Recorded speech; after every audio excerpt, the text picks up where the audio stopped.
15 drones ukrainiens interceptés et détruits en une seule nuit, c'est ce qu'affirme le ministère russe de la Défense dans un communiqué officiel publié ce matin. Ces drones, qui ciblaient diverses régions stratégiques, ont été neutralisés principalement au-dessus de la mer Noire.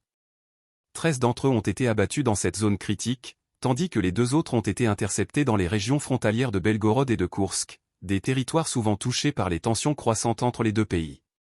Cette opération s'inscrit dans un contexte d'intensification des hostilités. Selon les déclarations du gouverneur Vyacheslav Gladkov, la région de Belgorod a connu une nuit particulièrement mouvementée. 37 attaques par drone ont été signalées dans cette seule zone. Bien que les autorités russes insistent sur leur capacité à intercepter ces engins, l'ampleur des incidents témoigne de la sophistication croissante des tactiques ukrainiennes, utilisant ces drones pour cibler des infrastructures stratégiques ou tester les défenses adverses. Le recours aux drones dans ce conflit n'est pas nouveau, mais leur utilisation massive et répétée marque une escalade inquiétante. Les régions de Belgorod et de Koursk, situées à la frontière avec l'Ukraine, sont devenues des cibles fréquentes. Ces zones abritent des infrastructures sensibles, y compris des bases militaires et des centres logistiques, ce qui en fait des points névralgiques dans la guerre en cours. L'interception de ces drones met également en lumière l'efficacité, mais aussi les limites des systèmes de défense aérienne russes.